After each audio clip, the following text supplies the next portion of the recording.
Hi everyone. Today, we're gonna cover the topic of unit test.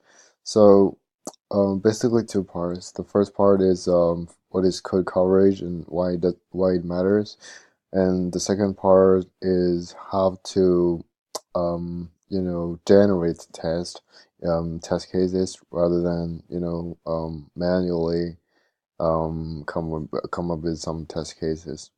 So the first part is what it tests code coverage. So I want to give you a quick example here. Say we have a function, we write a function, right? It's called divide, and we just simply check if the denominator is zero. If it's zero, then there's something wrong with it. We just simply return zero. And um, another there's there else, which is the basic function of divide. Just divide numerator by denominator. So in our test.js, we just put it that way. We put it like the numerator is 10, the denominator is 2, which should give us 5, right? But um, here's the thing, right? If you put it that way, so the numerator is 10, the denominator is 2. What is the function? The flow goes like the denominator doesn't equal to 0, so it would go into this else block, which means in this test cases, you are not covering the if part. So if the denominator is 0, it does this part of the function is not covered in the test cases. So one way you might do is you just simply put it that way. You put it some random number and put the denominator as 0. So these two test cases combined together has have covered the full flow of this function, which means the coverage has reached to 100%. So, but in the real life, but you have functions which are much more complex than this, and sometimes it's just um, time consuming and so costly that if you decided to write the test cases manually, sometimes you just want to like do some like magic work like generator based on the function that you have written. So let me give you some idea of how this works. So still we have this function divide, right? So we may write a JS file like called main.js. So it basically what it does is it takes this function. The input is the add.js file, which comes our processor the string was so we take this file and we generate a test.js file, which are pretty awesome, right? So um let's give you a quick example of this. Here we have this text generation repo. I might clone it into local. So um,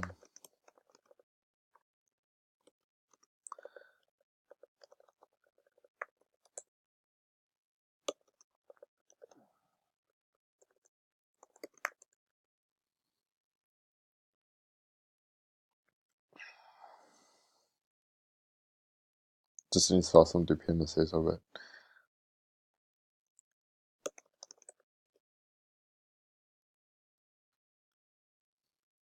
So here you see we have um, oh, by the way, there is a very useful tool called Istanbul, which can gives the code coverage of what your test is covering. So you basically just run Istanbul cover Mocha, which is a test framework, and TestJS is the test you have written.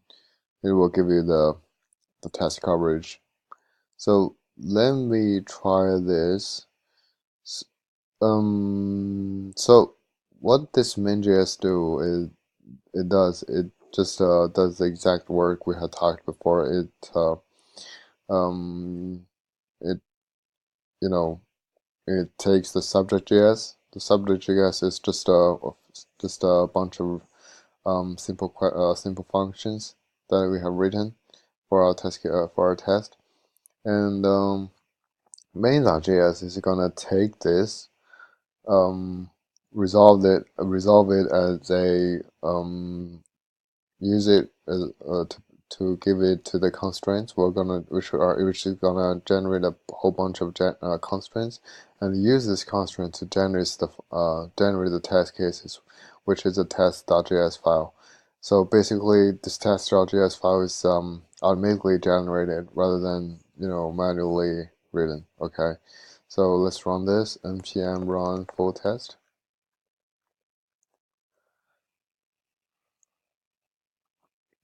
As you can see here, bunches we have the 60% coverage, and if you go to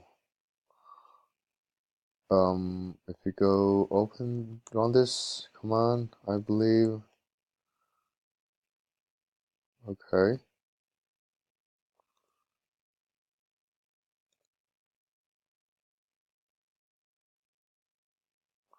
let me see.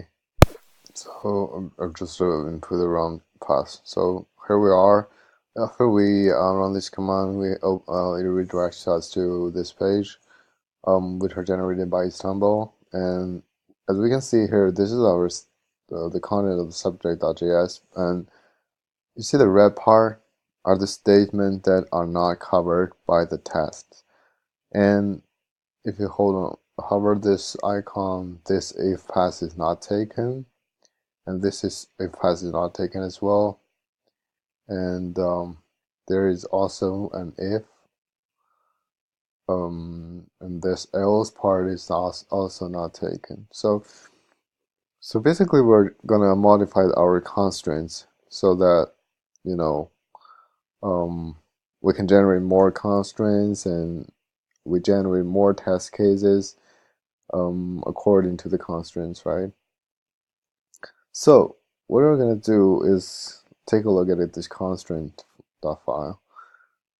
What it does is basically is use the FS model from Node.js and refile, the subject.js, and we use this tool, the third-party library Esprima, to parse this string to generate a abstract syntax tree.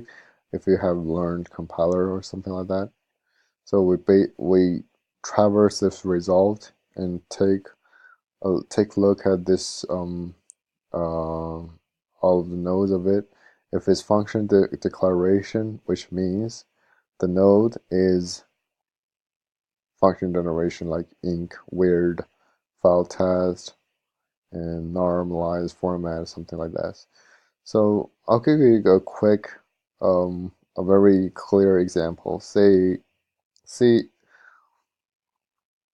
if it if this node includes if it here we get if the node type is a binary expression, and if it includes this less than or less or greater than equal than something like that, we are gonna do something. We're gonna push a new constraint based on this based on this expression. Say if p is less than 0, we might want to give it a value which is exactly less than 0. Let's say -1.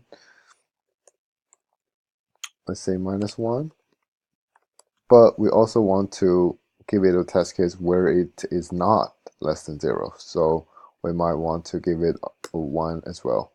So this is the basic idea of how if else branch coverage work. We want to give it some value which satisfies the if condition, but we will also want to give it some scenarios where it doesn't satisfy the if condition, so that it will go to the else, right? So here we have this function called generate comparison value, which is written by myself. Um, we just return two values. One of which is if it has equal, so we have this value, which is exact value, and it satisfies the if condition. And value plus one, it doesn't satisfy the if condition. And else if it contains, the comparison operators like less than, equal, greater than, we just give it a minus one and a greater than, plus one, so it will satisfy our need. So we'll give it this value, and the identifier is child.left.name, which is p or q here, and we push into this we push it into this constraints. So at the end of this function, we just return this function constraints, which is the object that contains all the constraints after we parsing this after parsing this est. Okay, so I have written many I pushed many constraints, as you can see here, and let's see what we can get this time. So here I'm in this repo. Also gonna run full test. Yay! As you can see, our bunches coverage has reached to 96%, which is quite good. We can do something like this again. Okay, doesn't work. Maybe I should see coverage view.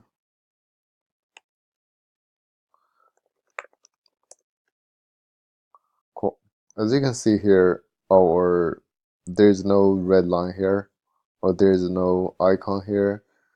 So basically, it means that all of our branches have been run against the from the test.js file. If you look at it, you can see there are so many test cases, right? It's automatically generated by the constraints.js. So that's pretty awesome, I guess. So that's basically it. Thanks for watching. See you next time.